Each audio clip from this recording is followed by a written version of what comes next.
Las adaptaciones de videojuegos son el futuro del cine. Con el paso de los años hemos podido notar el cómo diversos estudios de cine han intentado entrar en esta tendencia. Existen fracasos y éxitos, pero eso depende más de lo fiel que será la adaptación a la hora de llevarlo a la pantalla grande.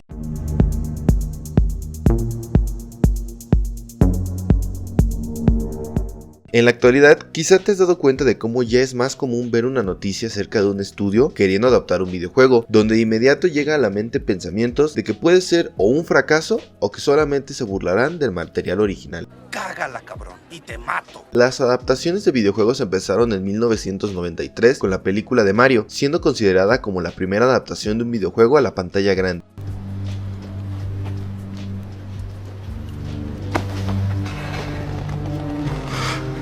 No digas ese nombre. Y donde lamentablemente se empezó con el pie izquierdo, haciendo una terrible adaptación, donde no respetan más que el nombre de algunos personajes dentro del universo de Mario, pero que fuera de eso tiene cosas horribles como los Goombas, Yoshi o Bowser. Leave me alone. Pareciendo más una película de bajo presupuesto, haciendo que gracias a este rotundo fracaso Nintendo considerara ya nunca adaptar ningún material suyo por más de 30 años.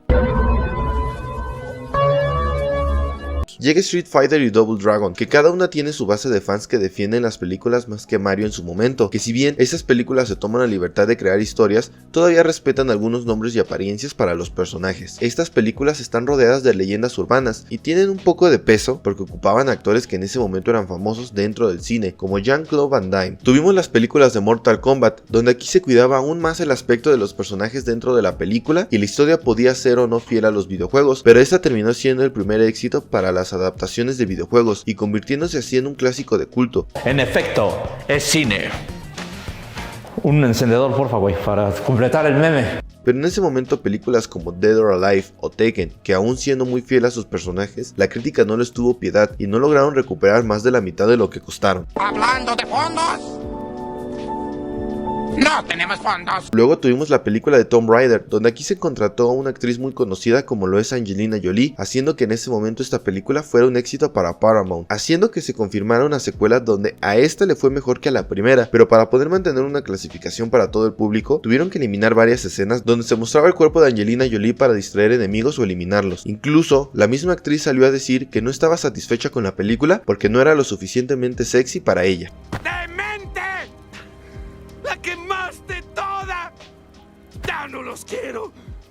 ¡Ya no los quiero! En 2018 tuvo una nueva adaptación gracias al nuevo enfoque de Lara Croft dentro de los videojuegos, donde intentaban dar una versión más realista para el personaje, pero pues no fue el éxito que se esperaba dentro de Warner, cancelando así todos los planes de futuras secuelas. También tenemos a toda la franquicia de Resident Evil, donde muchos fans han dicho que esto fue lo peor que le pudo pasar a la franquicia, porque poco o nada tiene que ver con la historia de los videojuegos, donde se nota más que el director quería hacer brillar al 100% a su mujer en todas las películas, más que contar una historia, y que no solo estuvo satisfecho para meterle manos a una franquicia, tiempo después volvió a dirigir una película basada en videojuegos, donde también volvió a incluir a su esposa en uno de los papeles principales. Me mamé, me pasé de put...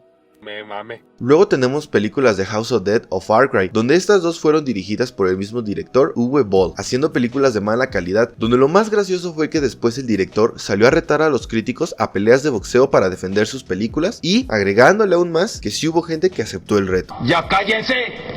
¿Quiere que les parta su madre? Luego tenemos Dwayne Johnson, que es un simple meh cuando a adaptaciones nos referimos, donde solamente al final se nos da una escena que intenta ser fiel al videojuego, pero ni con esto la película logró recaudar lo que costó. La Roca volvió a protagonizar una adaptación del videojuego Rampage, donde este proyecto sí logró recaudar más de lo que había costado, pero que igual era una adaptación alejada del material original. Llegó Silent Hill, que para muchos fans de la saga la primera película es una adaptación digna de los juegos de Konami, pero que para la crítica era algo confuso gracias a los diálogos que habían en la cinta. Luego hubo una segunda película, pero esta ya de plano no tuvo el recibimiento que esperaban. Lo que fácil llega, fácil se va. Después en 2010 llegó una adaptación del Príncipe de Persia. El problema de esta película es que la adaptación solo tiene algunos nombres, porque fuera de eso solo es una película que te entretiene un poco. Se cancelaron todos los planes de una secuela después de que no recaudara lo que esperaba Disney. En 2016 llegaba la adaptación del juego de Warcraft, que en su momento era considerada como la adaptación de videojuegos más exitosa de la historia, algo que no resultaba extraño, ya que este juego tiene cifras bastante altas, pero que a pesar de tener críticas negativas, fue un éxito gracias a la recaudación que se consiguió en China, donde obtuvo más espectadores que en Estados Unidos. Pero aún así, gracias a este éxito tibio, se cancelaron planes para una futura secuela. No digas eso, mi amor, por favor. No digas eso, mi amor, por favor. Luego Fox tuvo la brillante idea de adaptar Assassin's Creed, que dentro de la película hay varios errores históricos y un guión bastante inconsistente a pesar de tener 3 guionistas, pero Fox tenía planeado una secuela que estuvo mucho tiempo en producción, pero después de que Disney comprara Fox, mandaron todos los planes a la basura. A pesar de todos estos errores que tuvieron las adaptaciones, finalmente hemos podido ser testigos de que ya se están haciendo adaptaciones que sean más fieles al material de origen, como lo es Detective Pikachu. Después llegó la película de Sonic, que fue bien recibida tanto por la crítica como por el público, logrando que se confirmara rápidamente una secuela. Luego llega la secuela, y de igual forma es un éxito para Paramount, confirmando así una tercera entrega y una serie basada en Knuckles.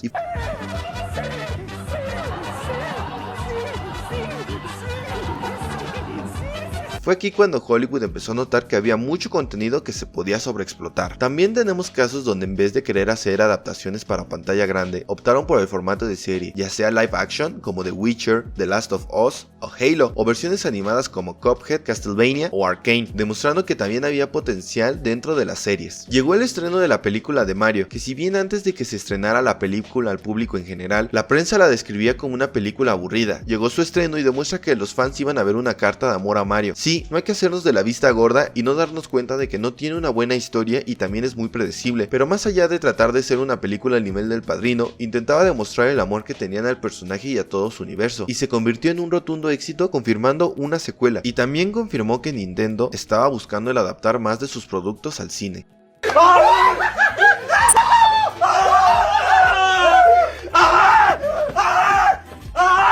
Y ya para el futuro, hemos tenido confirmaciones de varias películas o series que están en desarrollo basadas en videojuegos, como series de Assassin's Creed, God of War, Gears of War, Fallout, Borderlands, Horizon o Metal Gear, entre muchas otras que demuestran entonces que hay demasiado potencial en sacar buenos productos siempre y cuando se respete el material de origen. Yo creo que gracias a los recientes proyectos cinematográficos basados en videojuegos, el cine de superhéroes podrá darse un respiro y se pondrán a pensar en cómo van a seguir contando sus historias, porque el público comenzará a sentirse más atraído por estos nuevos proyectos, haciendo que el cine de superhéroes ya no sea tan rentable como solía serlo hace unos años. ¿Qué? ¿Cómo que no? Bueno, también está la culpa de los estudios por creer que sus malas historias seguirían generando dinero buscando hacer películas que parecieran enchiladas, como Marvel, que se dio cuenta de que no necesitaba hacer buenas historias en la actualidad para generar mucho dinero, y ya saca cada basura. Hay mucho potencial dentro de este nuevo género, porque al final de cuentas los videojuegos también son arte, y lo podemos ver reflejado desde las historias, los paisajes o hasta la música. Muchos políticos, padres y religiones han buscado el hacer quedar mal a los videojuegos, porque creen que esto afecta a las personas, y no dudo que en un futuro ellos busquen cancelar futuras adaptaciones poniendo pretextos tontos y sin sentido. Esperemos que los grandes estudios de cine, si van a querer empezar con las adaptaciones, sean conscientes de que tienen que respetar el material de origen y que no cambien nada o que agreguen sus ideas de inclusión a proyectos que ya cuentan con una gran cantidad de fans detrás, llevándose a la basura a muchas franquicias.